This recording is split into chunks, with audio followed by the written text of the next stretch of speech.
মোবাইলের নেশার চোটে পড়াশুনোয় ব্যাঘাত ঘটছে যুব সমাজের। পূর্ব মেদিনীপুরের কন্টাই পাবলিক স্কুলের সাজানো গোছানো খেলার মাঠে এই ক্রীড়া প্রশিক্ষণের আয়োজন নজর কাড়ছে সকলের, পথ দেখাচ্ছে অন্যান্য স্কুলের পড়ুয়াদের।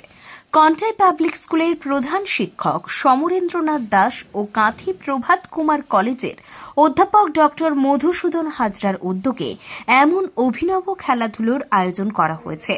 সহযোগিতা করেছেন বিদ্যালয়ের সহকারী প্রধান শিক্ষক পার্থ সখাপাত্র ও বিদ্যালয়ের অন্যান্য শিক্ষানুরাগীরা। অনেক সুন্দর লাগছে স্যার, আমাদের অনেক নতুন নতুন গেম শেখাচ্ছে, অনেক ফান গেমস খেলাচ্ছে, আমার অনেক ভালো লাগছে।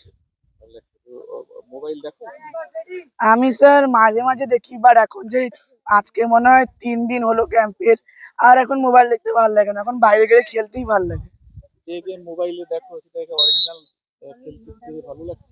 হ্যাঁ, যেটা মোবাইলে খেলি ওখানে মজা ছিল না, জাস্ট এমনি হাতে ক্লিক করে খেলতাম, বাট এখানে রিয়েল লাইফে খেলে অনেক ভালো লাগছে। অনেক ইন্টারেস্টিং জিনিস, অনেক হার্ড গেম আছে যেগুলো মোবাইলে ভাবতাম যে হ্যাঁ এগুলো করে নিবো, কিন্তু হার জানতে পারছি রিয়েল লাইফে এলে যে এগুলো অনেক কঠিন আছে। বর্তমানে শিক্ষা ব্যবস্থায় স্কুলে খেলাধুলো যেন হারিয়ে যেতে বসেছে। অধিকাংশ ক্ষেত্রেই খেলার মাঠগুলি যেন রুক্ষ ঝোপঝাড়ে পরিণত হয়েছে, আবার কোথাও খেলার মাঠ দখল হয়ে যাচ্ছে অন্য কাজে। এই সবের মধ্যেই নতুন উদ্যোগে কন্টাই পাবলিক স্কুলের সুসজ্জিত খেলার মাঠ ছাত্রছাত্রী কচিকাচাদের নতুন পথ দেখাচ্ছে। পড়ুয়াদের মোবাইলের নেশা কাটিয়ে লেখাপড়ার পাশাপাশি ক্রীড়ামুখী করে তুলতে অভিনব ক্রীড়া প্রশিক্ষণের আয়োজন কাঁথিতে।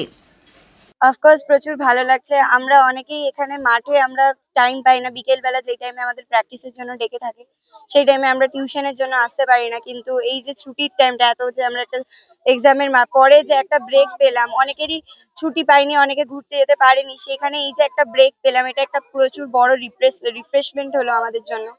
আমরা সবাই নতুন কিছু শিখতে পারলাম, টাইমটা খুব ভালো ইউটিলাইজ হলো। আর সব থেকে বড় কথা, আমরা টিম ওয়ার্ক শিখলাম, ডিসিপ্লিন শিখলাম, টাইম মেনটেনেন্সটা শিখতে পারলাম। আর আমাদের যে কিছু অনেকেরই অনেক রকমের রোগ ছিল, যেমন অ্যাজমা, অনেকে হাঁটতে চাইতো না, বেশি ছুটতে চাইতো না, তারা সবাই পার্টিসিপেট করছে, সবাই ইকুয়ালি ফাইট করছে ট্রফি পাওয়ার জন্য, মেডেল পাওয়ার জন্য, সবাই জেতার জন্য ইকুয়ালি ফাইট করছে। আমার প্রচুর ভালো লেগেছে। আর এখানে সব থেকে ইম্পর্টেন্ট, সব বন্ধুরা একসাথে আছি, সবাই একসাথে মজা করছি, খেলছি, আর কম্পিটিশন হচ্ছে সবার মধ্যে, সেগুলো প্রচুর এন্টারটেইন হচ্ছে।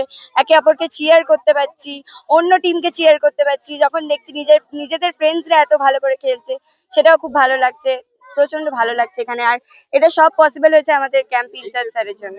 একদম অফকোর্স, কারণ কি আমরা ফোন দেখার টাইমটা কখন পাবো? যখন আমরা ফ্রি বসে থাকবো, আমাদের কাছে করার মতো কোনো কাজ থাকবে না। কিন্তু এখান থেকে আমরা যখন বাড়ি যাচ্ছি, তারপরে গিয়ে আমাদের যে পড়া থাকছে সেগুলো কমপ্লিট করার পরে কারুর হাতে এনার্জিও থাকে না, টাইমও থাকে না যে ফোনটাকে নিয়ে বসে থাকার মতো। তো ফোনের থেকে আমরা অনেকটা ডিস্ট্যান্ট হয়ে গেছি। এই যে যতদিন ক্যাম্প হয়েছে, আজকে 4th ডে ক্যাম্পে, তার মাঝখানে আমাকে খুব জরুরি আমি 1 থেকে 2 বার ফোন টাচ করেছি, তার বেশি ফোন টাচ করতে হয়নি। পূর্ব মেদিনীপুরের কন্টাই পাবলিক স্কুলের সাজানো গোছানো খেলার মাঠে এই ক্রীড়া প্রশিক্ষণের আয়োজন নজর কাড়ছে সকলের। আমি স্কুলের প্রধান শিক্ষক হিসেবে নয়, আমাদের স্কুল ম্যানেজমেন্ট, আমাদের স্কুলের প্রত্যেকেই চায় যে এই মাঠটা প্রপারলি ইউটিলাইজ হোক, এবং এই প্রপারলি ইউটিলাইজেশনের জন্য শুধু আমাদের স্কুলের স্টুডেন্ট না, ইভেন আমরা পাশাপাশি কয়েকটা গ্রামের যারা ছেলেমেয়েরা আছে খেলাধুলা করতে চায়, ওদেরকেও আমরা সেই সুযোগ করে দিয়েছি। সরকারি স্কুলের ছেলেমেয়েরাও এখানে আসে। ইভেন এখানে একটা ক্রিকেট পিচ করা হয়েছে, পাশে একটি ক্লাব আছে, সেই ক্লাবের ছেলেরা এসে এখানে ক্রিকেট প্র্যাকটিস করে, তারা বিভিন্ন ম্যাচে যায় সারা রাজ্য জুড়ে, তাদেরকে আমরা ফ্রি অফ কস্টে ব্যবহার করতে দিয়েছি। আমরা চাই যে এরকম কিছু করতে। তো তার মধ্যেই doctor Madhusudan Hazra, assistant professor, PK college Contai, তিনি ফিজিক্যাল এডুকেশন ডিপার্টমেন্টের এইচওডি। তো তিনি গত জাস্ট কয়েকদিন আগে আমাকে একটা প্রস্তাব দিলেন যে স্যার, আমরা আপনার তো সুন্দর মাঠ আছে, আমরা একটা নতুন কিছু জিনিস করতে চাই। তো এই জিনিসটা সম্পর্কে আমার ব্যক্তিগত ধারণা ছিল, কিন্তু একবারে আমাদের স্কুলের মাঠে, বা আমি হয়তো এটা দায়িত্ব নিয়েও বলতে পারি, সারা পশ্চিমবঙ্গের কিন্তু হাতে গোনা হয়তো 2-4টা স্কুল এরকম করেছে, যেটা ডক্টর মধুসূদন হাজরা এবং তার টিম, তার নেতৃত্বে পুরোটা চলছে। এবং আমাদের যিনি ফিজিক্যাল ইনস্ট্রাক্টর শরদিন্দু কর এবং আমাদের ভাইস প্রিন্সিপাল স্যার সারাক্ষণ আছেন, পার্থ সখাপাত্র, এরা সারাক্ষণ দেখছেন, এবং আমাদের স্টাফরা আছে, তারা দেখছে যে 28 তারিখ সেই ফ্ল্যাগ হোস্টিং দিয়ে শুরু হয়েছিল, মানে ডক্টর হাজরা যেটা বলেছিলেন, মানে তার চেয়েও আমরা বেশি দেখতে পাচ্ছি। যে সারা দিন ধরে আমাকে সবচেয়ে অবাক বা আশ্চর্যের বিষয় যেটা লেগেছে সেটা হচ্ছে সকাল 7টা তো নয়, আমি মাঠে হাঁটতে আসি 6টা 5:05 তখন থেকে স্টুডেন্টরা আসে এবং সন্ধ্যা 6টায় বাড়ি যায়। 12 ঘন্টা কিন্তু দেখুন তারা এই রোদে, অবশ্য আমাদের এখানে মাঠে এই রোদ লাগছে না এমনভাবে, কারণ দক্ষিণে সুন্দর হাওয়া আছে, যাই হোক, এবং বেশ কিছু গাছও আছে, সে ছায়াও আছে। ওরা কিন্তু নিজের মতো করে ছায়া খুঁজে নিয়ে খেলছে, ওরা কিন্তু নিজের মতো করে অ্যাক্টিভিটিস করছে। শুধু খেলাধুলা নয়, কালচারাল অ্যাক্টিভিটিস, এরোবিক্স, জুম্বা এবং অন্যান্য যা কিছু হয় ফিজিক্যাল এক্সারসাইজের জন্য এবং মেন্টাল এক্সারসাইজের জন্য।